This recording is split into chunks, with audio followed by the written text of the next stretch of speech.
উভয় টিমের জন্য প্রথম প্রশ্ন, মানবদেহের দীর্ঘতম হাড়ের নাম কি? সবচেয়ে দীর্ঘতম বা বড় হাড়ের নাম কি?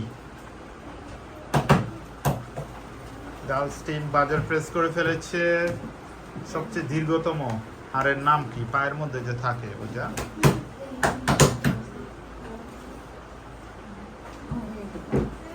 প্রথম অক্ষর ফ। ফ। মানবদেহের দীর্ঘতম হাড়ের নাম কি? কি দীর্ঘতম হাড়ের নাম কি?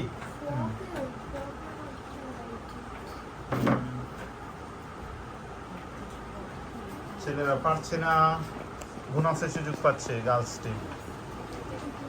মানবদেহের দীর্ঘতম হাড়ের নাম কি?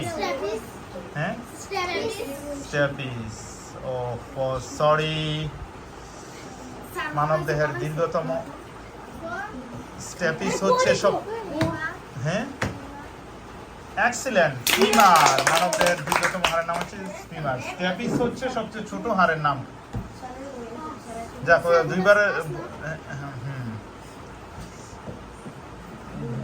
দুইবারে তারা বলছে, তোমরা একটা দুইবারের চান্স পাইবে, সমস্যা নেই। পরবর্তী প্রশ্ন, আর্জেন্টিনা কতবার বিশ্বকাপ ফুটবলের চ্যাম্পিয়ন হয়েছিল?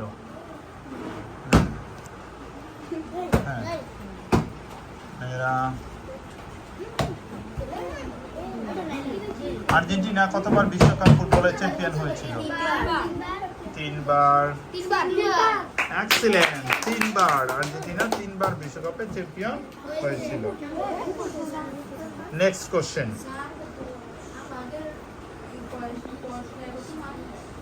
সব 10 করে। পরবর্তী প্রশ্ন, সৌরজগতের সবচেয়ে ছোট গ্রহের নাম কি? সৌরজগতের সবচেয়ে ছোট গ্রহের নাম কি?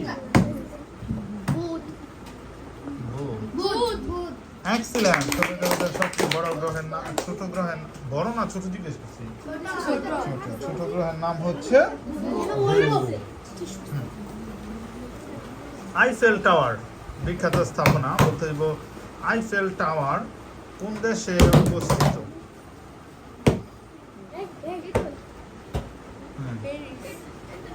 প্যারিস।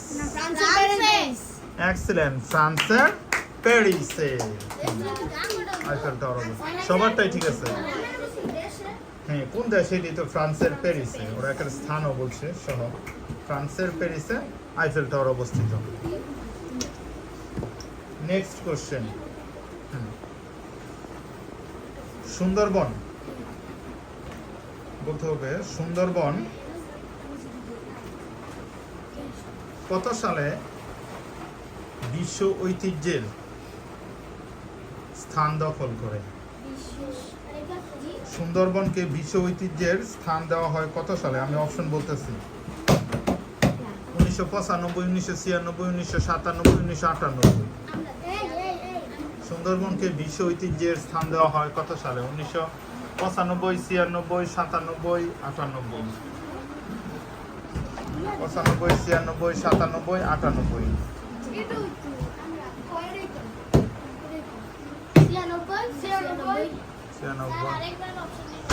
95, 96, 97, 98।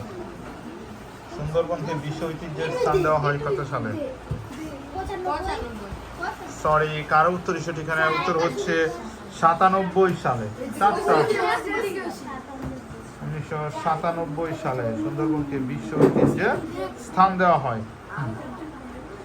পরবর্তী প্রশ্ন, প্রধানমন্ত্রী হওয়ার জন্য সর্বনিম্ন বয়স কত বছর? বাংলাদেশে প্রধানমন্ত্রী হওয়ার জন্য সর্বনিম্ন বয়স কত বছর?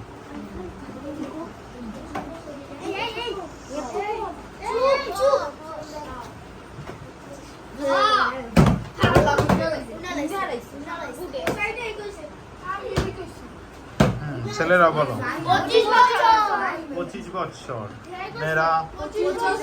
এক্সেলেন্ট। বাংলাদেশের প্রধানমন্ত্রী হওয়ার জন্য সর্বনিম্ন বয়স হচ্ছে 25 বছর।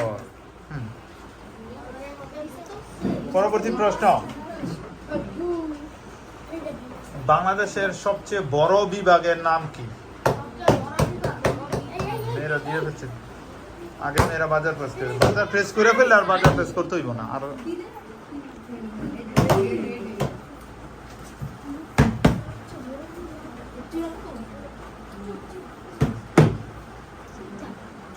চট্টগ্রাম।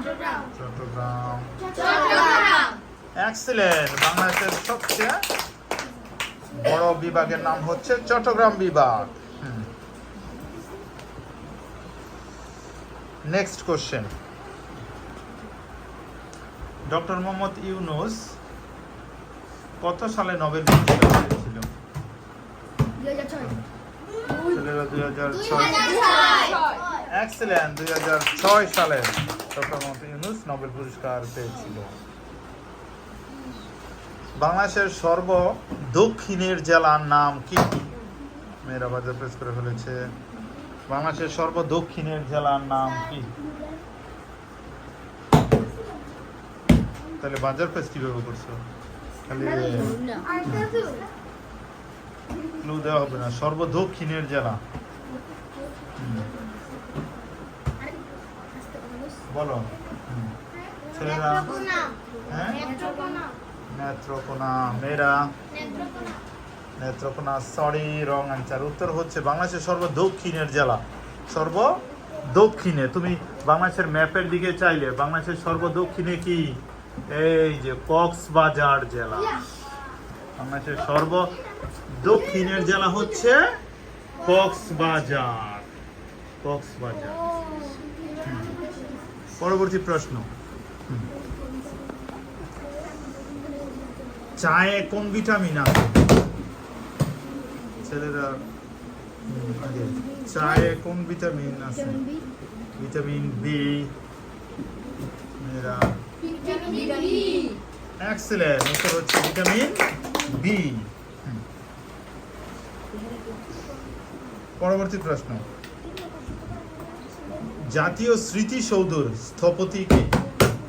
জাতীয় স্মৃতিসৌধের স্থপতি। ছেলেরা আগে দিয়েছে বাজার প্রেস, মেয়ের আগে বলবেন। জাতীয় স্মৃতিসৌধের স্থপতি কে? জয়নুল আবেদিন। উত্তর হচ্ছে মইনুল হোসেন। ছেলেদেরটা ঠিক আছে, দুইটা। ওই তোমরা ফার্স্ট একবার দুইটা পেয়ে ওইটা ওইটা ওইটা যদি ধরো ওইটা হিসাবে তারা পায়। একবার সবার প্রথমটা ছোট কানেরটা দেখেছিল। হ্যাঁ, ওকে।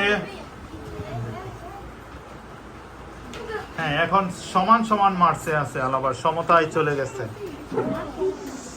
একটা ফার্স্টে একটা প্রশ্ন মেয়েরা পেরেছিল, ছেলেরা মিস করছে। এখন আবার ছেলেরা পেরেছে, মেয়েরা মিস করেছে। এছাড়া সবই তো হয়েছে। এছাড়া আর কোনো ডিফারেন্স হয়েছে? আর কোনো ডিফারেন্স হয়নি। এখন সমতায় চলে গেছে। পরের প্রশ্ন। খুব আর দুইটা কোশ্চেন করা হবে।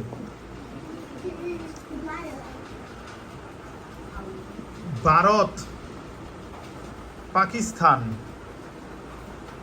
মানে স্বাধীন দেশ হিসেবে স্বাধীন হয় কত সালে? ভারত পাকিস্তান বিভক্ত হয়, উপমহাদেশ বিভক্ত হয় কত সালে? বিভক্ত হয়ে ভারত এবং উপমহাদেশ বিভক্ত হয়ে ভারত এবং পাকিস্তান নামে স্বাধীন রাষ্ট্রের জন্ম হয় কত সালে? যুদ্ধের আগে, 1971-এর আগে। 1910 সালের 15ই আগস্ট হয় পাকিস্তান। 14ই আগস্ট পাকিস্তান, 15ই আগস্ট হচ্ছে ভারত স্বাধীন হয়। কত সালে? 1969 বলছি। 1952। সরি, কারো উত্তর হিসেবে উত্তর 1947 সালে। 1947 সালে। Next question. গ্র্যান্ড মাস্টার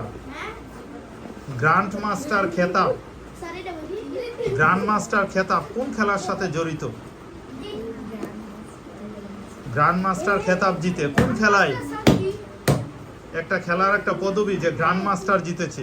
বাংলাদেশের প্রথম গ্র্যান্ড মাস্টার খেতাব প্রাপ্ত খেলোয়াড় যেমন নিয়াজ মুর্শেদ কোন খেলার সাথে জড়িত?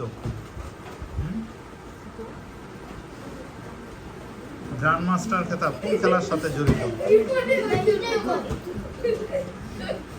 3 হ্যাঁ ফ্রি ফায়ার। সরি, কারোতে উত্তর হচ্ছে দাবা খেলার সাথে জড়িত।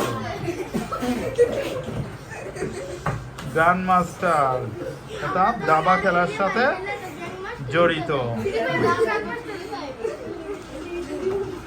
হয়নি, চলে যাচ্ছি আমরা পরবর্তী প্রশ্নে।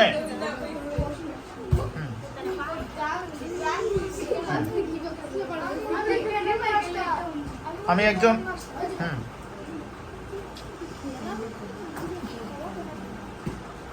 আমি একটা গানের নাম বলতেছি। আগে কি সুন্দর দিন কাটাইতাম, গ্রামের নৌজওয়ান হিন্দু মুসলমান মিলিয়া বাউলা গানার মুর্শিদি গাইতাম।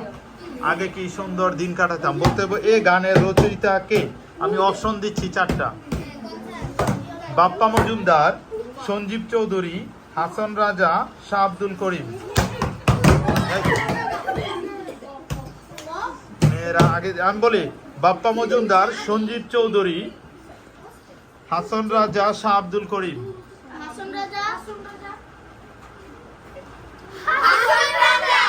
Sorry, wrong answer.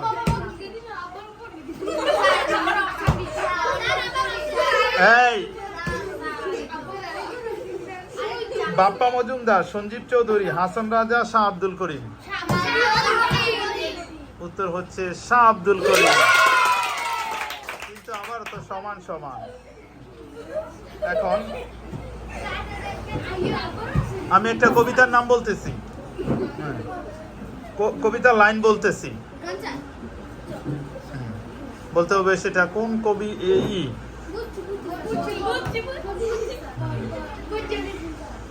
কবিতার নাম বলতে হবে। আমাদের দেশে হবে সেই ছেলে কবে কথাই নাম। ছেলেরা আগে বাজা প্রেস করেছে, মেয়েরা আগে বাজা। কবিতার নাম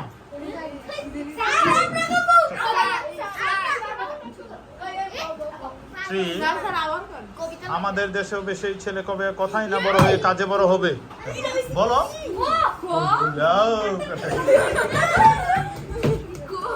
ভাল পারতেছে, বলো অ্যান্সার দাও। 3, 2, 1